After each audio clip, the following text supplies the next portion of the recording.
Cookery சேனலை பார்த்து யார் வேணாலும் சமையல் பண்ணலாம். ஆனா சுவையான சமையல் பண்றது எப்படி? நான் இதயம் நல்லெண்ணெயில சமையல் பண்றேன். ஆஹா ஓஹோன்னு பாராட்டுறாங்க. நீங்களும் இதயம் நல்லெண்ணெயில சமையல் பண்ணுங்க, பாராட்ட வாங்குங்க. தினம் தோறும் வாங்குவே இதயம் இதயம். ரொம்ப மகிழ்ச்சி. ஃபர்ஸ்ட் ஃபிளைட் இண்டிகோ இருந்தேங்க 6C149. நான் உங்க கேப்டன் விவேக் கந்தசாமி. இன்னைக்கு உங்களை என் கூட வந்து கேப்டன் வினோத் குமார் சந்திரன். நாங்கள் 2 பேருமே கோயம்புத்தூர் தான். ஸோ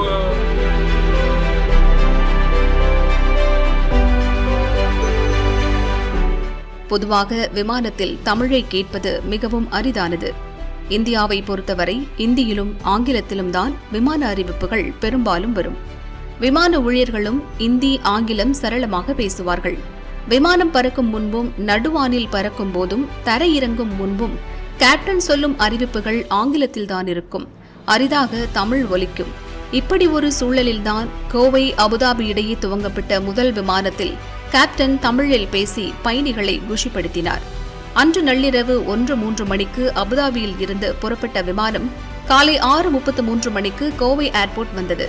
விமானத்துக்கு வாட்டர் சர்வீஸ் அடுத்து உற்சாக வரவேற்பு அளிக்கப்பட்டது.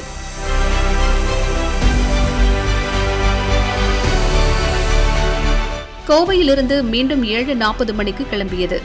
முதல் முறையாக கோவையில் அபுதாபிக்கு நேரடியாக பறக்க இருந்தனர் பயணிகள். அவர்களுக்கு தமிழில் பேசி இன்ப அதிர்ச்சி தந்தார் கேப்டன் விவேக் கந்தசாமி. நான் கேப்டன் விவேக் கந்தசாமி, என் கூட வர்றது கேப்டன் வினோத் குமார் சந்திரன். 2 பேருமே கோவைக்காரங்க தான். முதல் பிளைட்ல கோவைக்காரங்க இயக்குறது ரொம்ப பெருமையா இருக்குன்னு அவர் சொன்னதும் கை தட்டலால் அதிர வைத்தது. ரொம்ப மகிழ்ச்சி. ஃபர்ஸ்ட் ஃபிளைட் இண்டிகோ இருந்தேங்க 6C149. நான் உங்க கேப்டன் விவேக் கந்தசாமி. இன்னைக்கு உங்களை என் கூட வந்து கேப்டன் வினோத் குமார் சந்திரன். நாங்கள் 2 பேருமே கோயம்புத்தூர் தான். ஸோ அது ரொம்ப பெருமையாக இருக்குது. நம்ம ஃபர்ஸ்ட் ஃபிளைட் கோயம்புத்தூர் இங்கிலீஷ் தமிழே. ஃபர்ஸ்ட் ஆஃப் ஆல் உங்கள் ரெஸ்பான்ஸ்க்கு ரொம்ப நன்றி.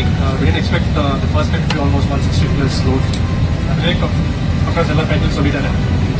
எனக்கு என்ன ஸ்பெஷல்னா I'm from Coimbatore. So 20 years முன்னாடி வந்து I was just plane spotting in one of the runway. I'm so surprised that I'll be operating the same flight after 20 years. Kovai Abu Dhabi இடையே வாரத்தில் 3 சேவை. செவ்வாய், வியாழன், சனி ஆகிய நாட்களில் அபுதாபி பறக்கலாம். கோவையிலிருந்து அமீரகத்துக்கு இயக்கப்படும் 2வது நேரடி விமானம் இது.